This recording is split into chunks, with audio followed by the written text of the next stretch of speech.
Chiara Cocco and Saul Crowley to present on geodesign and its many facets and the opportunities it provides.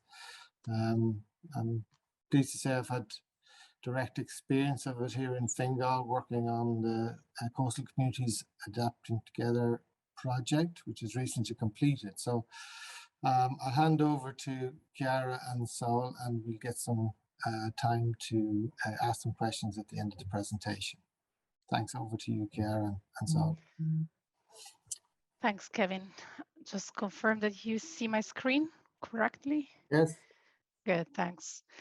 So thank you very much, Kevin, and the ILA for this invitation. I'm pleased to be here and present you briefly the geodesign approach. So my name is Chiara Cocco. I'm a postdoctoral researcher at UCD. And for the last 2 years, I worked together with Saul in the EU Interreg Coastal Community Adapting Together, better known with this acronym CCAT. So it's a 2-year project, and as Kevin said, is ending at end of February. So the last weeks of the project, and specifically we have been involved in planning and delivering citizen engagement activities to support coastal communities in Fingal and in Pembrokeshire in Wales in understanding climate change and how they can adapt to its unavoidable impacts.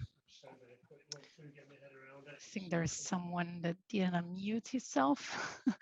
So the type of participatory and collaborative activities we are promoting use novel methodologies and tools such as geodesign. And this presentation will briefly introduce to this methodological approach and some of its recent applications internationally and more recently in Ireland.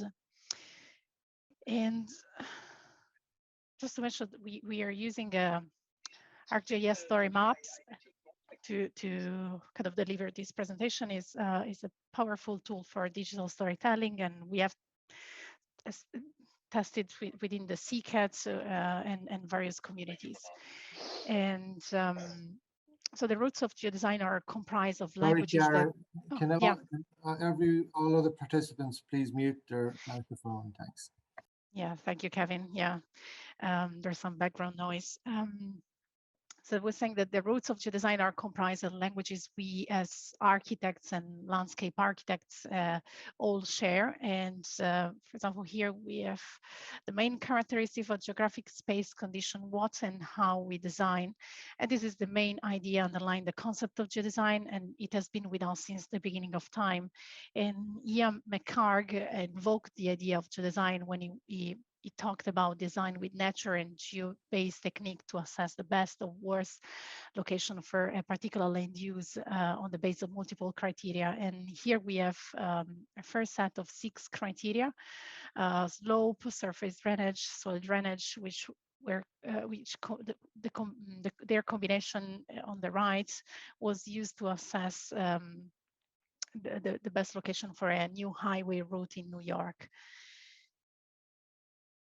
And so in the last 2 decades, the concept of geodesign has emerged mainly in terms of environmental and participatory approaches applied to planning and design that fully exploit the opportunities presented by digital technologies and provide a method and tools to engage communities and local authorities in collaboratively developing ideas and strategies through negotiation. And the geodesign approach, when properly implemented, leads to inclusive and transparent decision-making process. In co-creation methodologies such as geodesign provide a transdisciplinary approach to solve critical spatial problems of future planning. It can help assess risk, identify opportunities, create synergies, adapt to change, and monitor results. And the process links social, environmental, meteorological, and other sciences together so that people can better see the optimal solution needed for planning and building our future.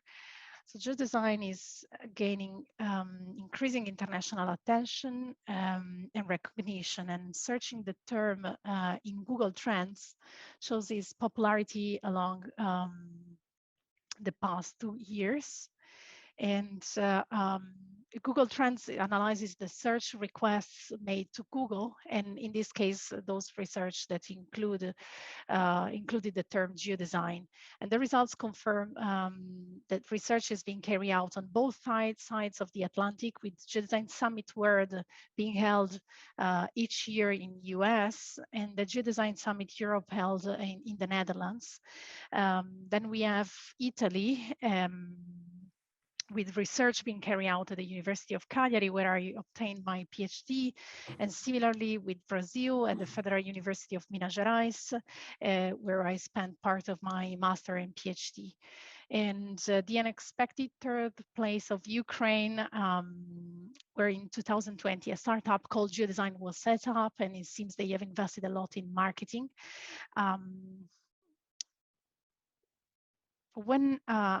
So a similar trend can be observed when analyzing the contexts included in the database corpus, and with the only exception of Ukraine confirming the fact that the startup has nothing to do with geodesign itself. And more than 250 publications, contents are included in the Scopus database, which includes the term geodesign in their title or abstracts, and the number increased significantly starting 2012, where the book A Framework for Geodesign by Professor Kastanitz was published, and I'm going to talk a bit more about this book later. And in 2018, a research consortium or more than 140 academics institution worldwide was created. The International Geodesign Collaboration aims to understand how this new planning and design methodology of geodesign can be applied in different contexts around the world to better address the global sustainability goals of the UN Development Program. And the IGC meetings are hosted every year in California, and more recently, of course, online.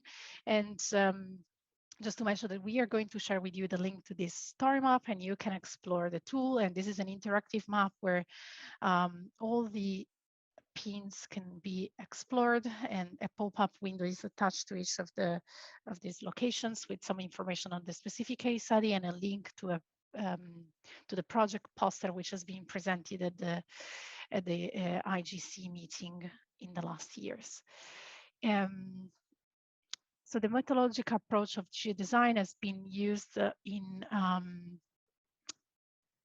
many critical contexts. For example, in a post-earthquake situation in Norcia, in the center of Italy, to develop in an academic environment a medium-term rehabilitation and recovery strategy. And each of these case studies has a link with some project details, which I encourage you to visit if you are interested in one of these case studies. Or another interesting project is the Iron Quadrangle take place in the Iron Quadrangle in Brazil, which is an area characterized by serious conflicts between mining and historical, environmental, and landscape protection.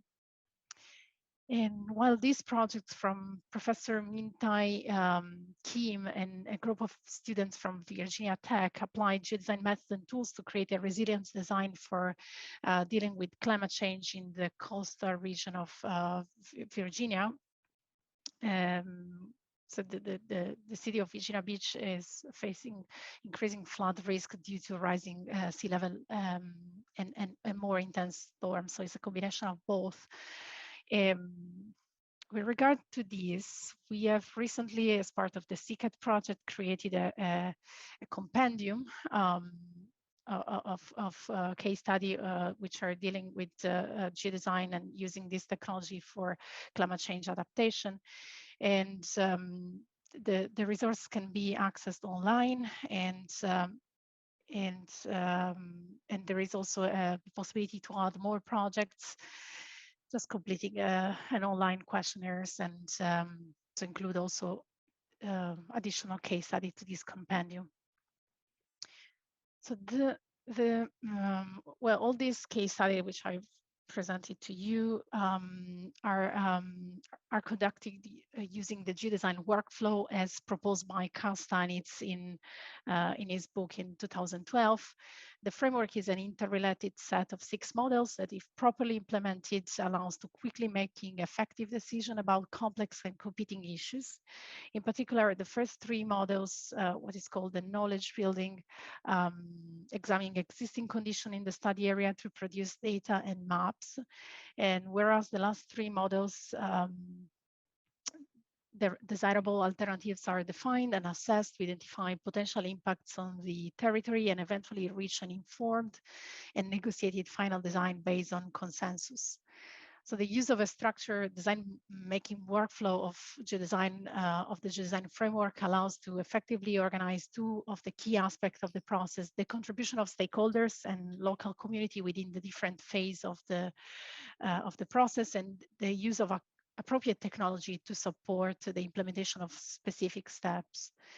It's also worth to mention that these steps are not a linear process, that this process should be instead flexible enough to accommodate the various needs and unexpected events that emerge during any study. And also the Geodesign framework follows an incremental approach that uses the knowledge and information gained in one step to the following step, and continues to iterate until the stakeholders are satisfied into a decision. So the last 3 models of the Geodesign framework, what we call the intervention phase, normally take place in form of 2-day intensive and collaborative planning workshop in multimedia lab with PCs and a largest display screen to present the different designs scenarios developed by the participants. However, in the past months, many Geodesign workshops have moved online in response to the ongoing COVID-19 pandemic, and the current circumstances, there is even more a need for local communities to be involved with planning process using online tools. And many typical form of consultation, face-to-face meetings, local exhibitions are now where and still are either impossible or very difficult. So the use of digital technology facilitates these collaborative efforts between stakeholders. So in the last 7 years, various online geodesign workshops were organized in small coastal communities in Ireland as part of the process of preparing local development plans. And in this map, which again is interactive, and there's a legend here, so you can see in dark, with the dark color, the workshop which were held in person in the starting 2015, and in the lighter color, those workshops which were held in the past 2 years online. And now I'm going to ask Saul to briefly introduce this case study in Ireland. Yeah, thanks, Chiara. So yeah, my name is Saul, and like Chiara mentioned, we both worked on the Coastal Communities Adapting Together project together as researchers. So yeah, so let's give a quick overview of kind of where we're at in Ireland for this right now, because as Chiara mentioned, it's still kind of an emerging field, I suppose, geodesign in terms of how it's used. It's, as you can see from the various kind of diagrams Chiara had, it's very kind of dominated by kind of the US at the moment, and European countries are only kind of emerging into it now. And that's pretty much the same story in Ireland too. As it stands, we're still at the stage where it's very much kind of in the early adapter phase, I'd say. There's been at the most 5, I think, major studies that have happened. And among those, they've been kind of mostly those have happened with like local authorities and kind of institutional stakeholders. If we scroll down, if we scroll down, we can see some of those are. Some of those have taken place kind of in places like Kerry or Mayo. I can see some more there. And all of these are done in collaboration pretty much with kind of major stakeholders in terms of institutions, or done with kind of key community stakeholders. So for the ones like in kind of Kerry or like so there in Mayo, those are mostly done with, like I said, local authority, but then there's other groups like Bordish Gamara, the Heritage Council, the OPW. And in a way that's kind of the best example of how these are meant to work. It's meant to bring together a very disparate group and get them to essentially the kind of bargaining table. And it brings us to kind of the most recent study which we have here, which is from Rochester Estuary in Fingal. This was the one conducted under our project, under CCAT. And in this we did it in collaboration with Fingal County Council. Before that, we did a smaller one with students from UCD. As kind of like a proof, I suppose, proof of concept. And all of these are done, broadly speaking, with kind of looking at the existing challenges that are in place in certain areas. So for Fingal, we're looking at things like local development, or kind of engaging people with change and engaging people with bigger topics that are kind of affecting the local area. But the key thing is that geodesign, I suppose, was a tool for kind of engaging these kind of varied audiences with complex and challenges and kind of competing priorities from stakeholders. But for now, I guess the point is look at what these workshops actually look like. What does geodesign look like for these stakeholders and internal partners? For in person, it can be done in a very kind of traditional way, as you'd expect from the kind of normal consultations now, where you kind of rent out a large room, you get people, you invite them in. But the key of geodesign is that it's all done in a very structured way, as Chiara showed. So for workshops, you can try them with over a number of days. If you go to the next slide in that one, Chiara, you can see the proposed, in the in-person one. You can see the proposal for like a traditional kind of layout for this kind of stuff, where generally it's done with the data technology in kind of like a town hall style setting. So you'd have most persons working in groups, whatever, but it's all done with the structure where let's say after like an initial introduction where people meet each other, they're shown the tools that they're going to work with. They're then just given a very simple survey. So we were using a particular piece of survey software called GeoForage. But in that, it's just meant to kind of harness their ideas, harness their proposals for an area, get them thinking about it. And then it moves on very quickly to a number of sessions, which are done in person, like using computers, whatever, where people plan in groups for 2 hours or so. Then they kind of go away, then they come back again maybe a few days later. And then they negotiate and prioritize what they were suggesting in the survey phase and planning phase. And all this is done, like you can see, it's a relatively quick process. So for, I think the same amount of attendees that are here today, maybe 30 of us, we'd all get together in a meeting, we'd work out these kinds of topics, and we come to, at the end of that stage, where it's like a situation like as we can see here, where you'd have a very kind of firm set of negotiated priorities that the group would have come to, that can be put together into a proposal that at the end you could say that you're disseminating back to the community as part of a larger proposal for the local authority, whatever stakeholders you're working with. Or it's like we're working with with our partners in Fingal. It was used as part of the bigger kind of discussion that's happening with a local area development plan. So that's kind of for in person. But under the CCAT project, to the timing of it, we had to move a lot of our activities online because of COVID. So what would have originally been a typically in-person activity, we instead had to move it all online. And luckily for us, we're working with a partner who is very geared towards digital kinds of engagement. You can see in the video here, this is using this piece of software called Geodesign Hub. In a way, this is all done, you could do this in the same way as you would with an in-person setting, but this is very much its strength as a way for online. So in a way, we're quite lucky because investment in new digital methods for community engagement is an important topic anyway. It's emerging. And for us, that very timely focus for the project kind of lined up quite well with it. So it gave us an opportunity to kind of use geodesign as a pilot for a new kind of online consultation negotiation process.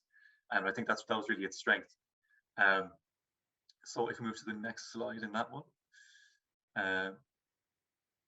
it is, so I just sort of scroll up the next slide after the video, yeah. So using Geodesign Hub, we're able to develop kind of a digital method to facilitate kind of collaboration within the local authority and also with kind of key stakeholders, and essentially it's all geared towards looking at the forward planning process. And when you're looking at these kinds of online tools, this is one of many, but it all effectively works from that same kind of process where you're working with people in a very structured way, where you have submissions for ideas that are spatially focused. So as you can see here, there's kind of different tracts of land that are being proposed under different topics. So you can have kind of different kind of pieces of infrastructure, community amenities, or transport, things like that, transport. It's all shaped depending on the particular focus of the institutions or the authority, the stakeholders you're working with.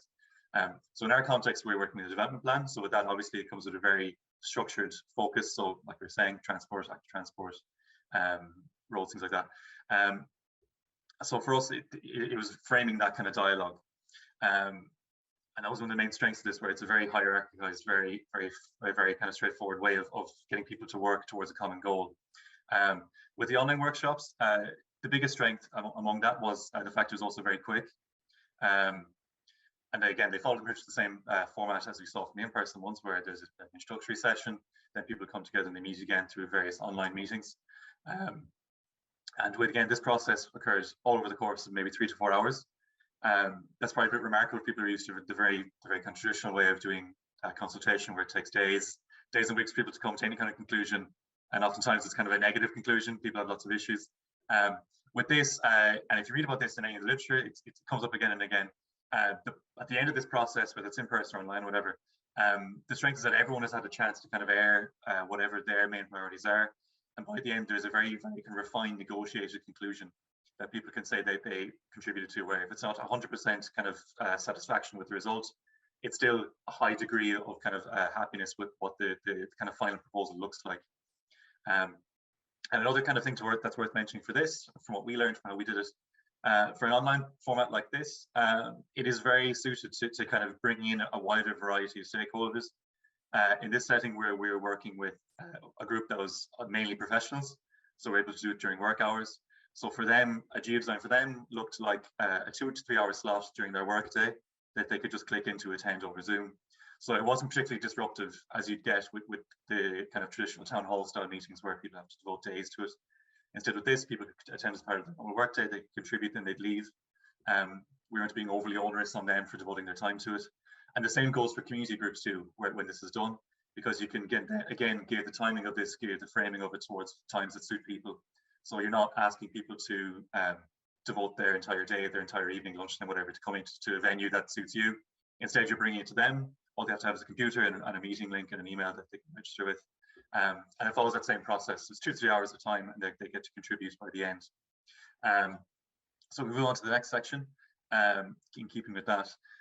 Part of what we did under CCAP, but part of what Geodesign is also very well suited to, is bringing like a variety of audiences. And I think what's particularly interesting for everyone here is kind of, let's say, in the planning realm, it allows you to bring in a kind of bigger variety of stakeholders and bring in people who aren't necessarily represented in that process.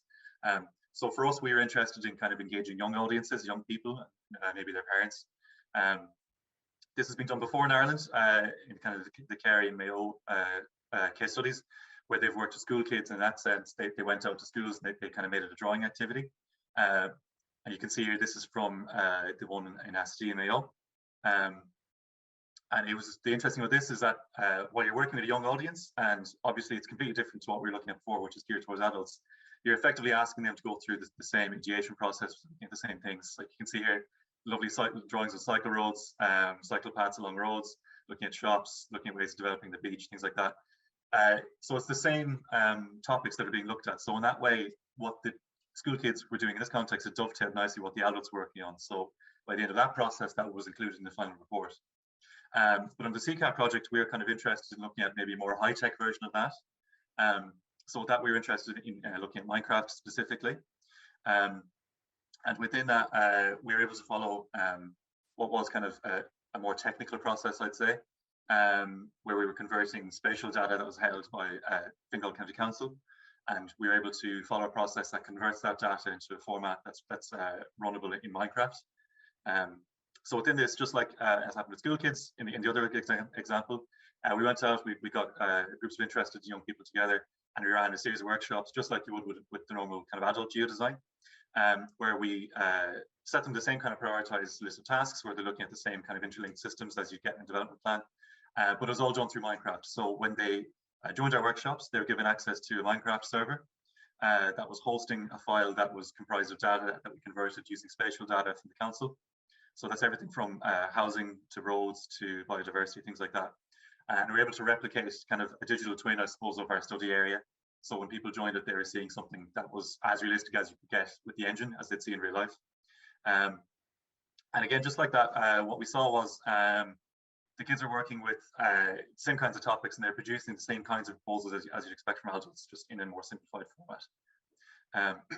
And again, we have a big gallery of some of their ideas here, which you can look at later on. We share the link to this. But it's all very interesting stuff because they're seeing the kids are mimicking a lot of what the adults are kind of suggesting themselves, particularly when it comes to things like parks that they're obviously more engaged with, and things like biodiversity. And it created another avenue basically to engage an audience that wouldn't have really been brought into this process at all in a very mature way. And I have to say that from what we learned from this is that even though our key demographic for this was particularly young kids, we're dealing with kids who are maybe 12 years old max, they were extremely adept at kind of articulating what it was they want to see for the local area using this as a platform. And I think it really kind of enhanced what we were looking at for the local area in terms of planning, and enhanced that discussion that would have happened with the adult kind of oriented workshops. When we were working with people who are working on the planning now for things like biodiversity, a lot of what the kids were suggesting was mimicking what they were already doing in their plans. So it was kind of further verification that they're on the right track. That's kind of the strength of this, I suppose, for engaging a wider audience. It kind of enhances what you're doing, or it helps you confirm that what you're doing is what people actually want. Especially when you're talking about kind of future planning, where your decisions now will have an impact 20 or 30 years in the future. So you kind of want to be able to engage those people now, before they become full voting age adults, who will be far more motivated for this process. So yeah, that was our kind of youth wing for our engagement process. So I'll quickly just kind of go over the kind of our initial impact, our initial kind of feedback for what we found, and the kind of what we see as the rough future for implementing geodesign, particularly kind of in Ireland. Because as we can see, it presents a number of opportunities for local authorities for enhancing the way they engage communities. And that's particularly in relation to bringing in more stakeholders, kind of enhancing that discussion that happens with stakeholders. As I'm sure many of you know, the traditional discussion that happens with kind of key stakeholders, like key communities for planning in the future and things like that, is typically a reactive process. It's typically something that happens after you've gone to quite a mature stage of developing a proposal for an area. And at that point, it's up to the community to come back with effectively a problematized version of that design. Geodesign, in a way, it engages with them, key stakeholders, before that happens.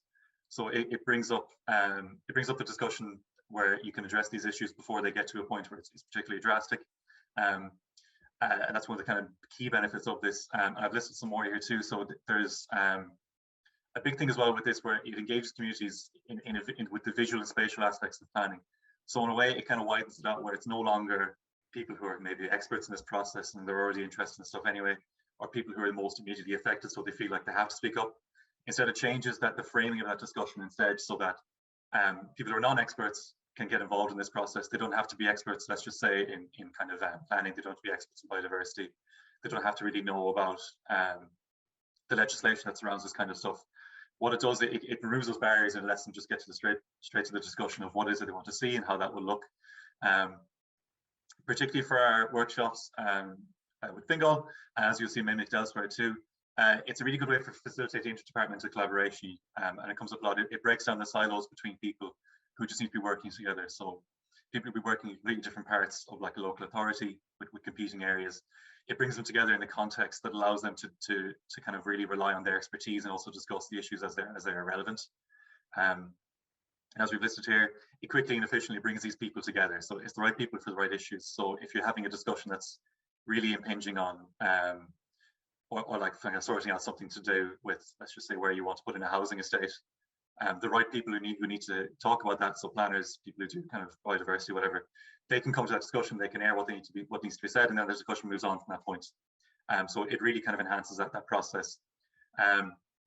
Further from that, there's just opportunities to engage wider audiences. So that's just like we were saying, you can bring in, you can remove barriers to collaboration. So if it's with professionals as part of their workday, they aren't devoting more time than is necessary. If it's with people who are doing this in the community, who are doing it out of their own spare time, you're kind of removing barriers for that. So if you're doing it online or you're doing it in person, you're saying that the time commitment for this is far less than as you'd expect from town hall style stuff. And they're being brought in a very early stage of that process, so they're getting a very tangible benefit from that. And on top of that, the online platform, as we kind of found, it enabled far different stakeholders to take part in that process. So young people who are from the local area, let's say, that would be interested in the process, but all they need to do is just use their computer to log in and engage in that discussion. It's no longer people who are really motivated because they have an issue. Instead, it's people who want to take part, and you're actually bringing it to them before it gets to a mature stage. At the same time, there are challenges still, as we've listed some of them here. Still a learning curve for this stuff. We're still using what is a process that's rooted in architecture, landscape architecture, planning, there's different kinds of legislation. So people need time to understand what it is that they're doing. They need time to train with the software as we were using it. And again, from our experiences, I'm sure many of you know, just from having to work through COVID, online kind of experiences are no real replication for in-person activities. The strength of in-person kind of activities can't be done through a Zoom meeting while you're staring at your screen. It's a very one-way kind of interaction. But geodesign itself can be done both ways. So what we learned from the project is that there are strengths that are kind of not represented from an online workshop, but those are still present through geodesign in an in-person setting. But on top of that, I suppose for us here today, geodesign requires support from kind of policymakers and elected officials and people who are at key points in the decision-making process. So it's not just enough for the will to be there from kind of a lower level, let's just say from like a local authority or kind of an institutional body. There has to be kind of a buy-in from a senior level in the different institutions or stakeholders who are taking part. I think that's something that if people wrangle with anyway. It's very good to go into kind of meetings with any kind of key stakeholder and make decisions, but at the end of the day, there still has to be someone who has the authority to make those decisions. They have to support that process. But for us, from CCAP project, I think generally when you look at this stuff, there's a significant potential within geodesign for innovation and community and stakeholder engagement. And it's particularly with the local development process, as we can see here, because it brings key people into the kind of negotiation table who are experts in their area. They're the most motivated people from their local area because it affects them the most. And it lets them kind of basically work together in the most efficient way. But like we're saying, there's a need, I suppose, at a high level in policy making or a high level of local authorities for a co-creation process to happen where they're willing to allow these discussions to occur. And again, communities themselves have to be motivated. It's all well and good to have the stuff in place, but you still need to be able to engage these people with the process itself and build up their skills with this kind of stuff in general. So to successfully do it, these kinds of topics and these kinds of issues need to be addressed. But from what we found, geodesign has a tremendous potential, particularly in Ireland, particularly with the planning situation here, where local authorities, professionals, this has to happen. This process has to be followed anyway, for things like even if it's statutory or non-statutory consultation. But within this, there's an amazing potential to use it as a tool to get in at the very beginning of this process and to allow people to problematize issues before they become a big problem, as traditionally happens now. So that's the end of what to say. I think if you have any questions, let us know. Those are emails as well. And there's a big list of really great references that Chiara has put together here too. So we share the link. You can really delve into this stuff in depth. You can see how it can be done. You can look at all the academic body behind it. But yeah, if any questions, let us know. Thank you. Okay, thank you, Saul, and thank you, Chiara, for that very enlightening presentation. Just to give my own sort of take on it, if I could.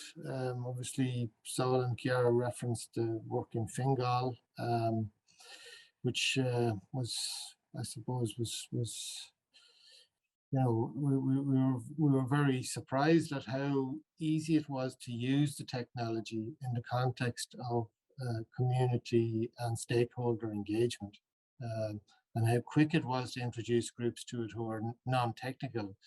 The way it was set up for us is we did a 1 hour sort of introductory session with participants, not necessarily on the same day as the workshop, but then follow through with the workshop when people were primed with how to use the technology. But with very little difficulty with having people use the system. And I suppose as pre-statutory or non-statutory consultation, I would say it's very effective because you bring together a whole lot of issues simultaneously, which otherwise might be looked at in sequence and over a very extended period of time. So it allows people to see what other people's issues are at the same time as putting forward their own, and in that way sort of navigate ways around the constraints and the opportunities that are there. So I mean, even down to very So the basic situation where we looked at the planning for a development plan for a regional park, which is a real live project for us. We actually walked the process through with the stakeholder group that are there working on it with us, and that resulted in an outline plan, which now the consultants who are working with us have taken and adapted into their draft plan. So it's a very effective process. I'm happy to take questions from anybody in the audience. Anyone want to be the first to put their hand up? Questions or comments?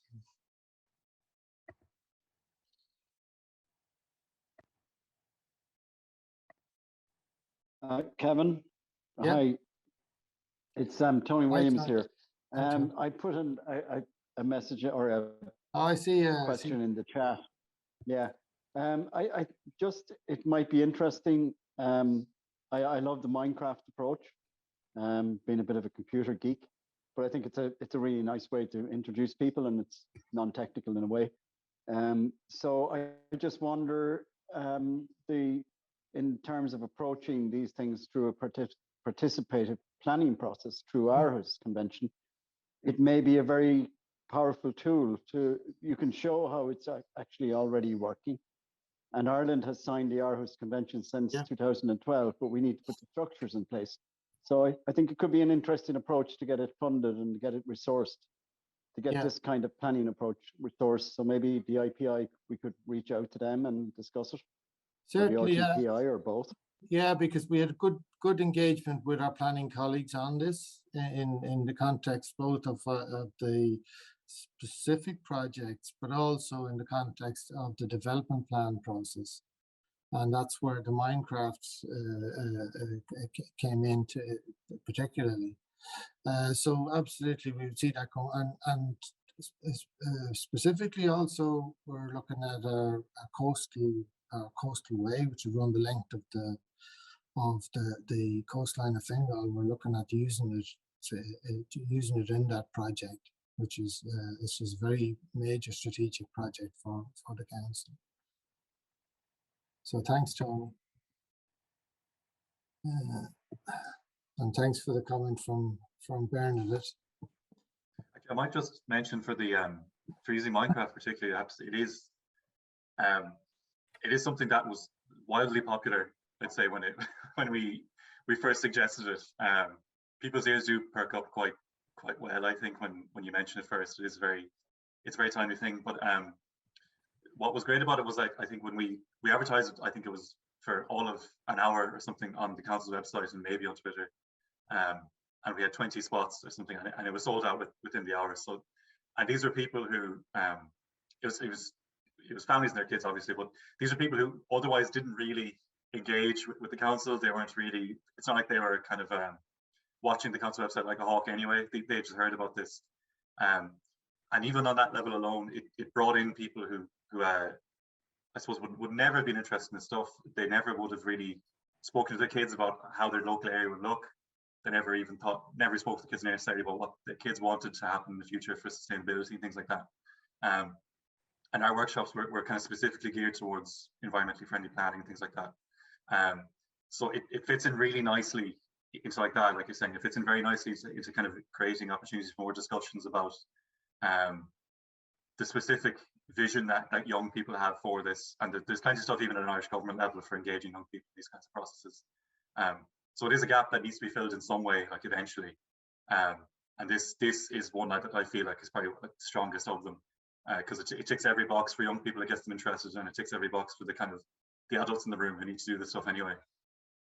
Yeah, and that actually, that graphic thinking is very effective. I mean, we do that when we're doing consultation ourselves on play facilities and skate parks and that sort of thing. We get children to do drawings, and but this is a much more efficient way of capturing the information, I'd have to say.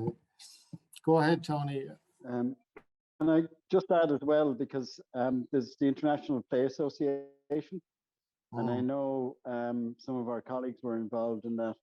And so I think that's really interesting, like this playful approach to planning. And the Play Association used to make, and still do probably, 1 to 10 scale models with kids out of cardboard boxes of their street. So there's some really powerful ways of developing these things, and it usually involves play and fun, but it's quite a serious agenda behind it. So yeah, well done. It's great, Minecraft. I'm looking forward to the next planning thing in my locality so I can join. Yeah, we've good fun sorting out the licenses and all that sort of thing. But once we had that dealt with, it went very well under Saul and Chiara's expert supervision. Mary Ann Harris did you find this this helpful for engaging with citizens who maybe don't use English as a first language? The visual aspect might be helpful for outreach with immigrant communities. I suppose from my perspective, before I hand over to Saul and Chiara, I would say that it's very engaging for citizens who don't engage, full stop maybe, or who don't have the I suppose the resources, maybe other type of resources to engage with the council in a structured or legalistic way, maybe. But you know, certainly we got input from quarters we wouldn't normally maybe get input from. Do you want, Saul and Chiara, do you want to comment on that? Yeah, this is a very interesting point. Thanks, Mariam, because I think that geodesigners and specifically these kind of digital tools, they provide a common language for all these stakeholders, and which is basically based on georeferenced polygons, lines, and which can be easily understood by all the participants. And so in this way, all the participants starts from a common ground, and this is, as you said, extremely interesting, especially when you're dealing with a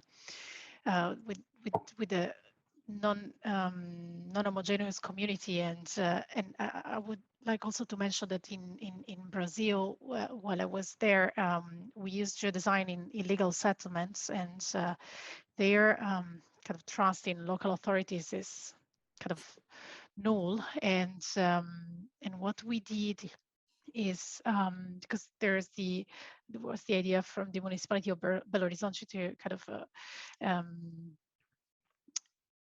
work with these communities to kind of bring together how can I say this? They want to understand their problems and work together to kind of change from this illegal situation. And the group there in the university college, Federal University of Minas Gerais, they kind of built a methodology so that they were first engaging with young children, and then the young children were kind of bringing the topic of geodesign and engagement with their parents, and then it was way easier to kind of engage them in subsequent events within the community. So definitely this is a powerful tool also for marginalized communities and immigrants and as I said, like these illegal communities. Thank you, Chiara. And I just see Michael Staunton's comment there in relation to the presentation and the advantage of starting with a blank canvas. And that was very evident to me when we did the workshops. People, you know, people just brought their basic ideas of what they wanted to see. Was it a greenway? Was it a play area? Was it a sports facility? They had it, you know, they had it in their head, but they'd never actually seen it represented, not in many cases, or where there was going to be a new bus route. Or very quickly, the implications of their ideas came to fore, and also the fear that other people had in relation to other groups' ideas were really sort of dealt with very effectively and very quickly in many cases. It was, you know, people carry around these kind of concerns and fears that are often not real. You know, when you look at them in actually in geodesign terms or in spatial planning terms, and it can be very effective when people see how the relationship between their ideas and what they think are impediments to those ideas are. It can be very effective in terms of addressing people's concerns. And very really useful for a local authority, because it can be normally, you know, in many cases when we engage with people, it's when they're already taking a very hard stance against or even for something, and then it can be very hard to kind of navigate, because they hold this very deeply entrenched view, and getting them to change even a little bit from that can be very difficult. Okay, anyone else want to make a comment or ask a question, or put your hand up for any reason?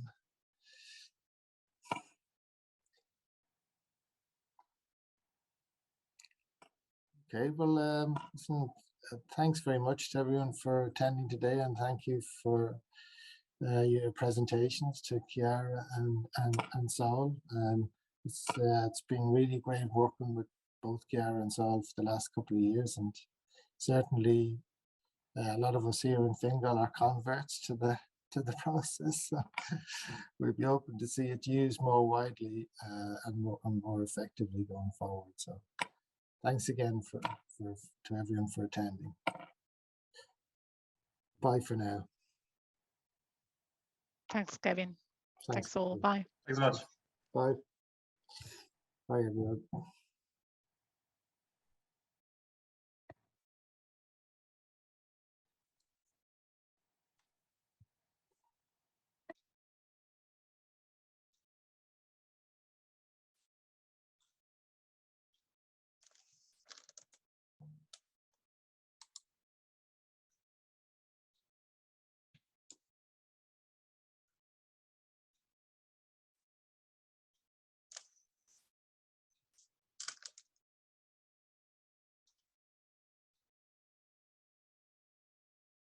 Okay, both, thank you very much for your presentations today. So as I said, Chiara, if there's anything that you want me to include when I'm sending out the link to the video recording, just let me know.